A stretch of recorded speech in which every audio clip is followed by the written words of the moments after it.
So I just hit start on the timer as I arrive at my client's house. I'm going to pick this up because of the wind. There's no packages, and they happen to have a key lock.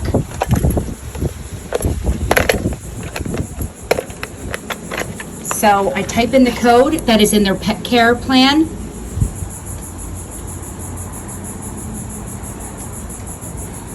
And then press this down. There are 2 sets of keys in there, which is great. And then I close it back up.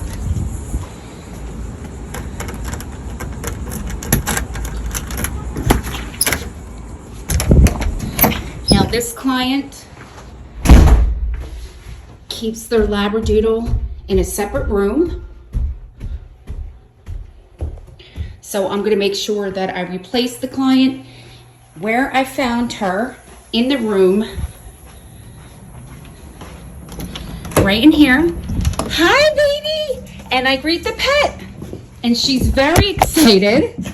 So we greet, we say hello, we do kisses.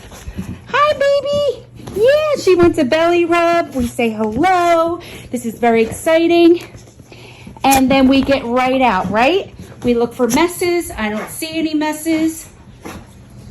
There are her toys. And we go right out. This one is a 30-minute visit. So we like to maximize the time that she is out and about. Here is the harness that they provide. I make sure that there are poop bags, and if not, I go to my resources in my trunk and I get my own poop bags, because we have to make sure that if the dog does go poop, that we clean it up. That's an absolute must. So with each harness, it might be a little bit different. If you don't know how to do the harness, make sure that the pet owner during the meet and greet shows you, and make sure that it's secure.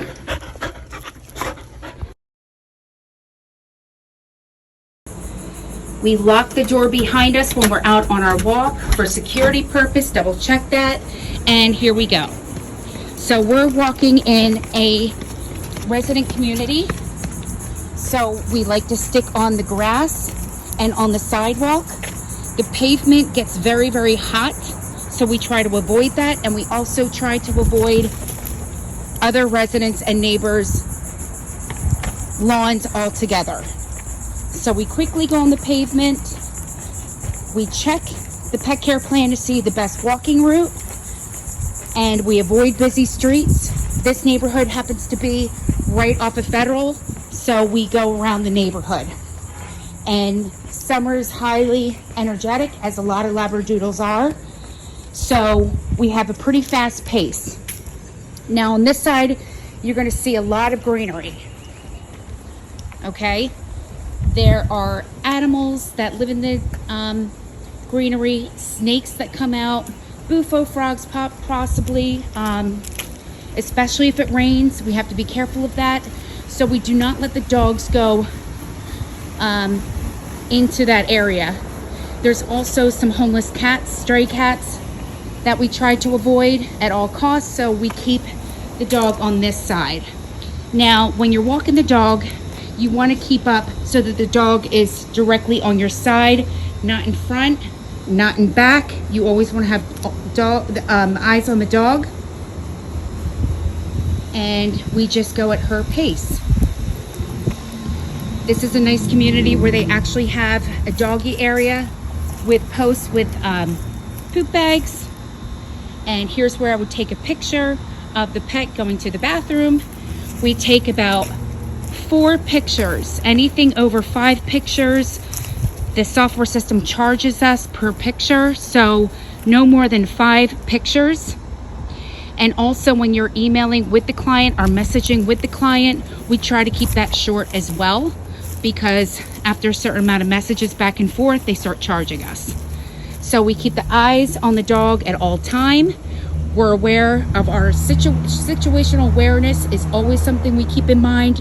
We look for squirrels that could jump out and the dogs chase. We look for cars. We look for other people. We avoid people and other dogs at all costs on all walks. So we do not approach any other dogs or people. We do not let people pet the dog. We do not socialize the dogs with any dogs. We keep them 8 feet apart. So if we see someone walking down this street right now, we wave and then go the opposite way. But we have plenty of time to sniff and make sure that she's getting exercise and that she is well taken care of. Now you'll see, here's the road. The dog is on the inside of the sidewalk for protection. We hang onto the leash at all times. There's never a case where you're out on the walk and the dog is not leashed. We have the dog leashed unless they're in a fenced-in, secure backyard.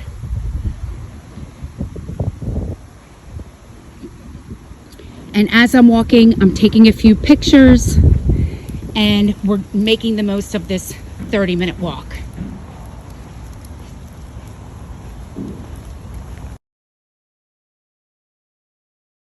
Okay, with about 2 to 3 minutes left, we return from the walk. We take the harness and the leash off of the client and we return the client's leash to where we found it every time.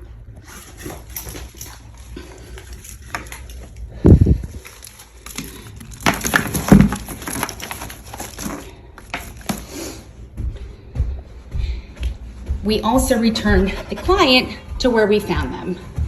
So I'm gonna get a treat because she was a good girl. The treats I found out from the meet and greet are right here. I just grab a few and I return her to the room.